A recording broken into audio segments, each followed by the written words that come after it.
The fragile guests. The Galactic Union was an ancient and delicate web of diplomacy, stitched together over millennia by species that had outgrown war, or at least outgrown the need to fight it personally. Conflicts were now solved in council chambers, not on battlefields. The newest addition to this grand order were the humans, a species hailing from a so-called death world called Earth. No one had expected much from them. By every scientific metric, humans were a contradiction. They evolved on a planet with crushing gravity, volatile climates, a dizzying array of pathogens, and apex predators that hunted with intelligence. They had bones denser than most Union species, immune systems capable of fighting off bacteria fatal to others, and minds uniquely adapted to stress and violence. And yet, they arrived quietly. Humans entered the Union not as conquerors, but as curious explorers. They offered data, science, cooperation. Their embassies were modest, their diplomats polite. Their soldiers, if they had any, were never seen. They accepted low-tier planetary settlements and focused on learning languages, healing diseases, and rebuilding war-torn regions left behind by older interstellar skirmishes.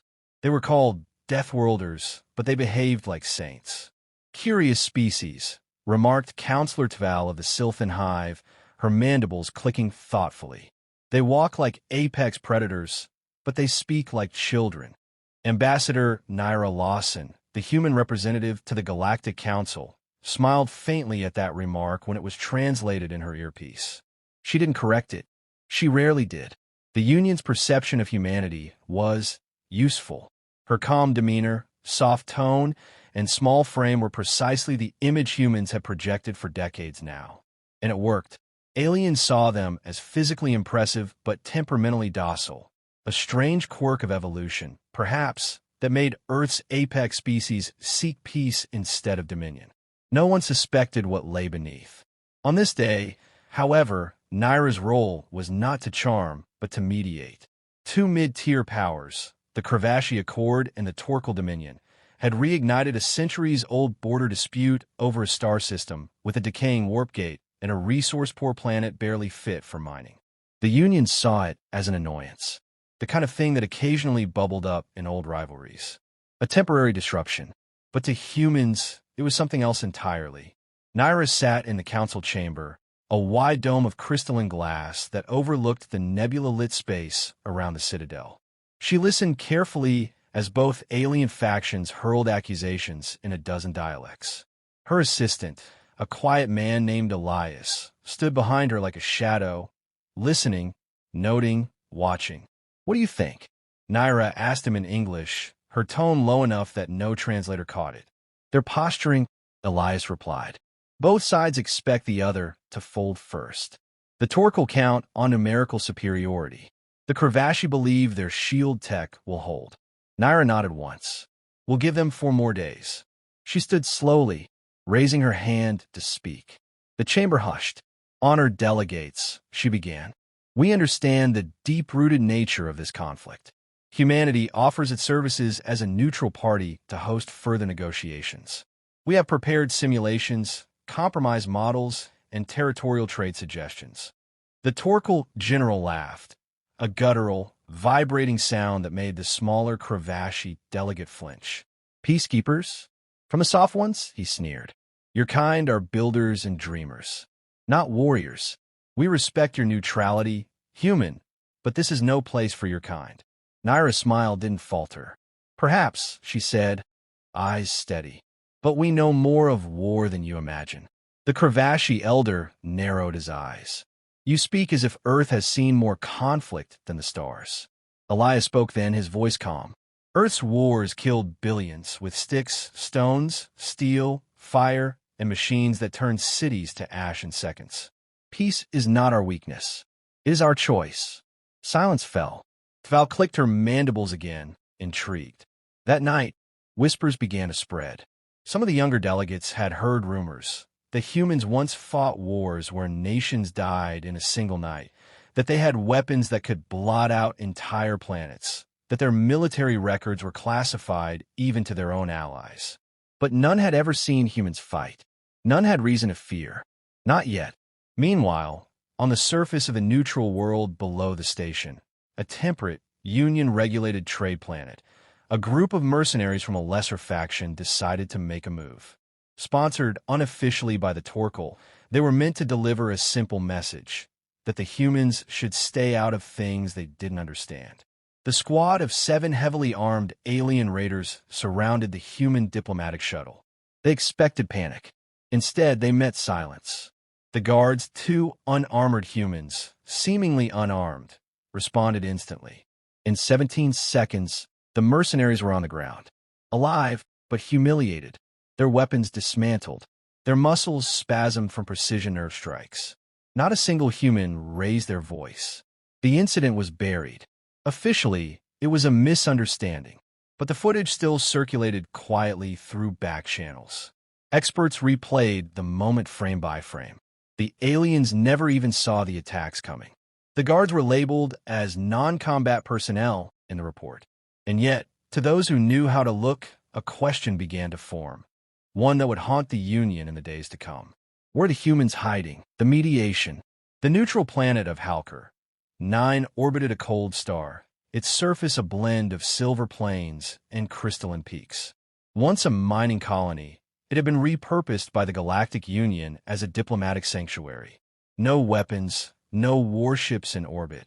Only words were allowed here. At least, that was the idea. Ambassador Naira Lawson walked slowly across the marble floor of the Grand Mediation Hall, its ceilings arching high above in ornate, bioluminescent patterns gifted by the Kryn artists of Sector 10. Around her, representatives from the Kravashi Accord and Torkel Dominion sat at either side of the oval table, tense, unreadable, unwilling to blink first. Behind Naira stood Elias and 2 more members of the human delegation. As before, they wore nothing that resembled armor, no visible weapons. Yet their presence radiated an energy that most aliens could not describe. Something about the way they stood, still but aware. Like apex predators deciding whether to kill. Naira's voice broke the silence. "We acknowledge the weight of history on both your peoples," she said gently. "The Scarith Belt has seen more blood than stars. But war will not change that. Only cooperation can give the next generation peace." Torkel General Vorn hissed, his scaled face unreadable. "You speak of peace, human, but you do not understand our history. You do not feel our dead in your soil." Naira nodded respectfully. "You're right. We weren't there, but we've had our own scars. And we've learned war always ends. But what it leaves behind doesn't." There was a moment of stillness. Then Elder Murak of the Kravashi, his gilled cheeks twitching, leaned forward. "Your species is young, still unburdened. You cannot grasp the gravity of extinction." Elias stepped forward. His tone was calm, but there was a cold edge behind it. "We do." He tapped a button on the holopad. A 3-dimensional map appeared above the table. Not the Kravashi or the Torkel, but of Earth. Continents, oceans, and then flames. Historical footage. Atomic clouds blooming over cities. Burning forests. Footage of human soldiers walking through ruins. Starving children. Piles of bones. "Humans have come close to extinction," Elias said. "By our own hand. We walked through fire to become what we are.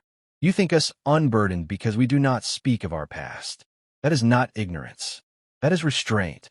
The delegates grew silent. General Vorn scowled. "A species so damaged should not lead peace." Naira folded her hands. "And yet we're the only ones here offering it."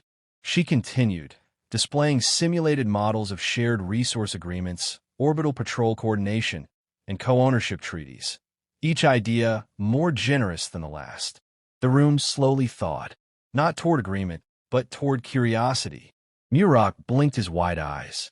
"Your models, they account for Torkel fleet aggression. You studied their strategy." Naira gave a small nod. "We study everything. It's in our nature. But not our plans," Vorn growled. "Our deployments were confidential." "They were," Elias said calmly. "Until your shipyards began test firing along disputed border coordinates 2 weeks ago. We analyzed your energy signatures through public traffic logs." The Kravashi elder turned sharply. "You spy on them?" "No," Elias replied. "We watch. There's a difference. It was then that something changed. The alien delegates, who once viewed humans as naive but hardy, began to exchange glances. The Cravashi were known for their cunning, the Torkel for their strength. But these humans? They had been paying attention. They had mapped every war, traced every alliance, and memorized every doctrine.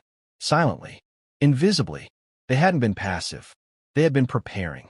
Outside, on the plains of Halkar 9, the winds howled gently. A transport ship landed, marked with Cravashi diplomatic codes, but its energy signatures flickered oddly. Inside the hall, one of the human aides stepped forward, whispering something in Elias's ear. He didn't react visibly. Instead, he walked around the table to Naira and handed her a small device. She glanced at it and looked up, addressing the room. "We have just received intelligence," she said slowly, "that a non-sanctioned Cravashi ship landed outside the security perimeter. Its crew carries concealed weaponry." The Cravashi elder jolted upright. "Impossible. That ship is ours, yes, but it was meant for artifact delivery." Elias cut in. "Its captain was exiled from the Cravashi Navy 3 cycles ago. Your files say dishonorable conduct. He now works as a mercenary." Vorn growled. "You knew this and let them land?" "We wanted to see if either side would admit it," Elias said. "That was the last straw." General Vorn slammed his fist on the table. "This is no mediation. This is surveillance. You humans claim peace, but you walk with knives." Elias stepped forward, voice calm but unyielding. "We came with empty hands. We spoke of peace. You're the ones who keep bringing weapons." The room crackled with tension. But before anyone could respond, one of the Cravashi delegates checked a message on their datapad. Their face paled, or the aquatic equivalent of it. "The mercenaries," he whispered. "They attacked a human survey station." Everyone turned to Naira. She looked down, closed her eyes, then opened them slowly. "When we arrived," she said softly, "we knew peace would only work if backed by strength.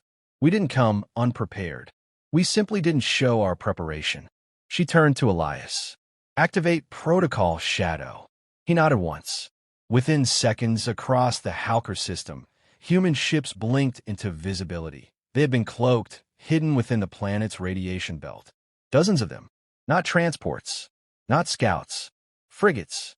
Corvettes. Stealth-class destroyers. The room fell silent.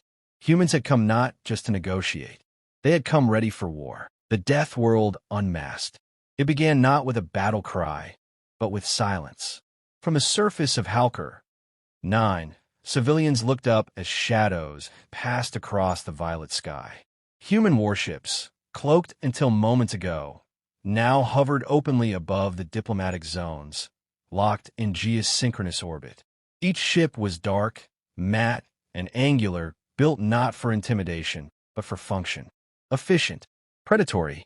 For decades, the Galactic Union had believed the humans lacked an organized military presence. They were explorers, researchers, peacekeepers. At most, they had defense units, personal security for outposts and colonies. That illusion died in the next hour. On the far edge of the system, a Cravashi mercenary dreadnought launched a surprise strike against a human survey station on Halkar's moon. It was a clear violation of Union neutrality laws, but the Cravashi had counted on humanity doing what they always did. Protesting, appealing to the Council, offering words. They didn't expect the humans to fight back. But the humans did not respond with outrage. They responded with precision. From orbit, the HSS Revenant, a stealth-class human destroyer, dropped into low range and launched a kinetic rail payload. No energy signature, no warning, just pure velocity. The Cravashi dreadnought split in half within seconds. No fanfare, no communication, no survivors. In the Citadel, panic bloomed. Messages flooded across diplomatic channels. Alien leaders shouted across screens. Cravashi representatives demanded justice. Torkel warships scrambled to shields. The mediation process collapsed in chaos. Yet through it all, the human delegation stood motionless. Ambassador Naira Lawson's voice cut through the storm. "Let this be clear," she said to the gathered council. Humanity has not declared war. Humanity has not struck first. But we will not allow aggression to go unanswered. Her words were calm. Her eyes were not. You called us Deathworlders, Elias added, stepping beside her. But you assumed that meant we survived harsh conditions, that we endured danger. He leaned forward over the hollow table. You forgot what evolution does to the apex predator of a world like ours. Elsewhere in the system, a Torkel war barge intercepted a human freighter they believed to be unarmed. As they boarded, cameras recorded what happened next. Within 30 seconds, every invader was disarmed, immobilized, or dead. The freighter had no visible weapons, only a crew of 10 humans, each trained not in basic defense, but in battlefield suppression and zero-G melee tactics. The footage spread across the galactic net like wildfire. Aliens watched in shock as humans moved in coordinated silence, their strikes precise, their communication wordless, their intent terrifyingly calm. They didn't fight like soldiers. They fought like predators. And always, they spare the ones who surrendered. Efficient, merciful, but never soft. In the Kravashi capital, protests erupted. Why did they pretend? Citizens demanded. A historian on Public Stream said it best. Because if the humans had shown their full face from the beginning, we never would have welcomed them. But some voices older, wiser, remembered. Centuries ago, long before the humans joined the Union, their digital archives were partially decrypted. Among the billions of texts and files, one alien scholar had read a document called the Geneva Convention. She had laughed then. A set of rules for war? An entire species that acknowledged it would wage war. But try to civilize it? They don't fear war, she had whispered. They study it. They master it. And then they try to restrain it. Now, watching the destruction of a Kravashi dreadnought without a single energy weapon, she understood. The humans hadn't hidden their nature out of fear. They had hidden it out of mercy. At the Citadel, the Galactic Council convened an emergency session. Dozens of species now demanded to know the truth. Just how powerful was humanity? What else had they hidden? What doctrines, what technologies, what silent, waiting fleets? Elias answered them simply. You called us fragile guests because we came in peace. But peace was a choice. He pulled up a timeline of human history. Wars upon wars. Thousands. From Stone Age tribes to nuclear apocalypse simulations. From space piracy to orbital kinetic strikes. He showed images of Earth before the stars.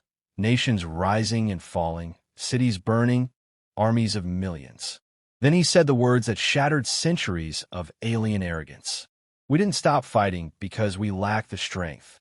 We stopped because we were the last ones left standing. The chamber fell silent. Counselor Tval of the Sylphan Hive, once dismissive of human fragility, now asked quietly, why come peacefully at all, then? Why not dominate us from the start? Naira finally allowed the faintest crack in her expression. Because we're tired. Because we hoped the galaxy was better than us. That we could learn peace from you. She looked up. But now we see the truth. The galaxy is not peaceful. Only balanced in fear. And so, the illusion ended. No longer were humans seen as curious primitives with dangerous biology. They were strategists. Students of war, practitioners of patience. They had mapped the stars, learned every species' weaknesses, studied every doctrine, and waited. Not to conquer, but to be ready. And now, they were. Humanity ascends. The Galactic Council did not collapse overnight, but it bent. In the weeks following the Halker Revelation, as it came to be known, dozens of species re-evaluated centuries of assumptions. Treaties were re-examined. Defensive postures were reinforced. Intelligence agencies across the stars scrambled to revise threat matrices. Most had listed humanity as a Class C political wildcard. After Halker, they were reclassified. Class S Apex Civilization. Deathworld Origin. Do not provoke. And yet, humanity didn't retaliate. They didn't declare war. They didn't demand submission. Instead, they rebuilt the destroyed survey station on Halker's moon with Kravashi engineers. They extended diplomatic ties to species that had once dismissed them. They invited Torkel scholars to Earth's historical archives, showing them everything: the wars, the recoveries, the rebuilding. Unredacted, unfiltered, because that was the final surprise. Humanity didn't just survive war. They grew from it. In orbit around Earth, a new station was constructed, not a military outpost, but a galactic diplomatic nexus. The first of its kind outside Council territory. And it wasn't protected by planetary shields or automated turrets. It was protected by Earth itself. By now, every Union species knew what that meant. Earth, the death world. Gravity nearly 1.1 g. Oxygen-rich. Virus-laden. Magnetosphere-charged. Predators evolved alongside sentient life. A planet that produced apex bipeds who could run for hours, lift twice their body weight, think laterally under fire, and wield both weaponry and restraint. Ambassadors who walked softly and had reasons for doing so. Naira Lawson stood atop the observation deck of the new Nexus, watching a Torkel ambassador shake hands, carefully, with a human general. The transformation had taken months, but it was real. Once feared for their unpredictability, humanity was now respected for its control. Their restraint, their depth. Aliens had finally seen what it meant to be forged by a death world. It wasn't savagery. It was balance through struggle. Compassion learned through pain. Power worn not like a weapon, but like a responsibility. Elias stepped beside her, hands folded behind his back. "They still fear us," he said. "They should," Naira replied. "But now they'll listen to." On the planet Kshara, the Kravashi voted to disband their mercenary guilds. For the first time in 8 generations, peace was enforced not through might, but by shame. The footage of the Halker ambush and humanity's surgical, non-escalating response had gone viral across 300 systems. "They could have glassed us," one Kravashi counselor said, "and no one would have stopped them. But they didn't." On the Torkel homeworld, war academies redesigned their training programs to include human tactical doctrine, not just for combat, but for diplomacy, espionage, and psychological warfare. They called it the Grey Doctrine. On the insectoid planet Thulkar, where humans had never even set foot, the ruling caste initiated its first-ever cultural exchange. "They mastered death," said the Queen Mind, "but chose life. We must understand why." And on Earth, home of the Deathworlders, nothing changed. Children still played in green parks. Cities still buzzed with art and chaos. Old veterans sat in silence beneath memorials not to victory, but to the cost of it. Because humans remembered. Always. Their history was never buried, never rewritten. They carried their past with them like a scar, visible, owned. When alien tourists visited, they marveled not at Earth's cities or tech, but at its resilience, at its choice to still build gardens atop ruins. Libraries where prisons once stood. Hope where there had once been only ash. And those aliens left changed, because they realized the truth. Humanity didn't ascend because they hid their strength. They ascended because they learned when not to use it. The final scene that defined this new era happened not in a war zone or a council hall, but in a classroom. At the Nexus, a joint species academy was established, the first where humans and aliens learned together. A young Darnet hatchling asked her human instructor, "Why didn't your kind conquer us when you had the chance?" The human smiled, not kindly, but sadly. "Because we've already seen what comes after conquest," he said. "And it's always the same: rebellion, ruin, regret." The hatchling blinked. "Then what comes after peace?" He looked out the viewport, where alien ships docked peacefully beside human vessels. "Growth," he said. And for once in galactic memory, the stars were silent, not out of fear, but out of respect.